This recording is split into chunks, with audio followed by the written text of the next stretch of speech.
آپ جانتے ہیں کہ 1912 کے اندر طرابلس میں ایک جنگ ہوئی تھی اور اس میں بہت سارے مسلمان شہید ہوئے تھے۔ مسلمانوں نے اپنی بقا کی یہ جنگ لڑی تھی۔ تو اب اقبال اس کا حوالہ دے کہ حضور کی بارگاہ میں ایک اللہ اکبر، گراں جو مجھ پر ہنگامہ زمانہ ہوا، گراں مجھ پر جو ہنگامہ زمانہ ہوا، جہاں سے باندھ کے رخت سفر روانہ ہوا۔ یہ تصور کی کائنات ہے۔ فرشتے بزم رسالت میں لے گئے مجھ کو،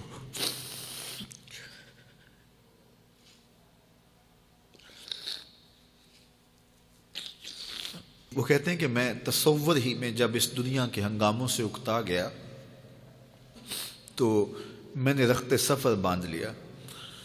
اب شام و سحر کے سفر میں میرے پاس سواری کوئی نہیں ہے اور جاؤں تو کدھر جاؤں، لیکن دنیا سے اکتا کے سامان سفر باندھ کے اپنے دل اور روح، اعلیٰ حضرت نے کہا تھا نا، جان و دل ہوش و خرد سب تو مدینے پہنچے، تم نہیں چلتے رضا سارا تو سامان گیا۔ تو اقبال نے بھی سارا سامان باندھ لیا، تو پھر سواری کیا آئی؟ فرشتے بزم رسالت میں لے گئے مجھ کو۔ یہ تصور کی دنیا ہے اور اقبال کا ایک اپنا جہان تھا۔ حضور آیا رحمت میں لے گئے مجھ کو، کہا حضور نے اے اندلیب باغ حجاز،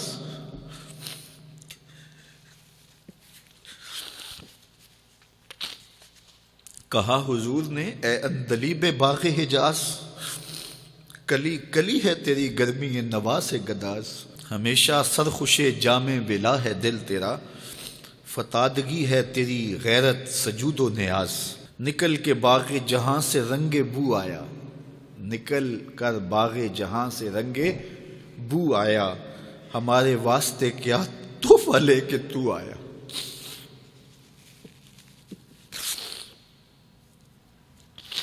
کہتے ہیں کہ حضور نے مجھے کہا کہ باغ حجاز کے بلبل تیری نوا سے کلی کلی پگھل رہی ہے، تو تو ایسے باغ سے نکل آیا جس طرح پھول سے خوشبو نکل کے آتی ہے، تو بتا میرے لیے تو تحفہ کیا لے کر آئے۔ اب اقبال کا جواب سنیے، حضور دہر میں آسودگی نہیں ملتی، حضور دہر میں آسودگی نہیں ملتی، تلاش جس کی ہے وہ زندگی نہیں ملتی، ہزاروں لالا و گل ہیں ریاض ہستی میں، وفا کی جس میں بو ہو وہ کلی نہیں ملتی، مگر میں نظر کو ایک آبگینہ لایا ہوں۔ یہ 1912 کی بات ہے جب طرابلس کی جنگ لگی تھی۔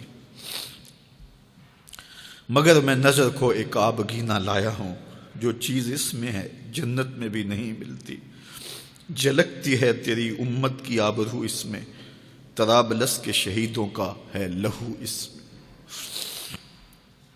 اگر اس دور میں اقبال ہوتا اس کا کلیجہ پھٹ جاتا۔ اللہ اس شخص کی قبر پہ کروڑوں رحمتوں کا نزول کرے اور امت کو پوری دنیا کے اوپر وحدت نصیب فرمائے۔ یہ امت علم کی، عمل کی راہوں سے گزر کے اپنی منزل کی طرف گامزن ہو اور وحدت کے حقیقی اجالے اس امت کو نصیب ہوں، اور بھٹکا ہوا آہو پھر سوئے حرم پہنچے اور یہ امت ایک منزل کی طرف وحدت فکر کے ساتھ، وحدت عمل کے ساتھ آگے بڑھے اور کھویا ہوا وقار اس کو نصیب ہو۔ اقبال کے انہی لفظوں کے ساتھ میں اپنی گفتگو کو اختتام کی طرف لے جاتا ہوں۔ بٹکے ہوئے آہو کو پھر سوئے حرم لے چل، اس شہر کے خوگر کو پھر وسعت صحرا دے، میں بلبل نالا ہوں اس اجڑے گلستاں کا، تاثیر کا سائل ہوں محتاج کو داتا دے۔ فکر اقبال کی روشنی میں اللہ ہمیں آگے بڑھنے کی توفیق دے۔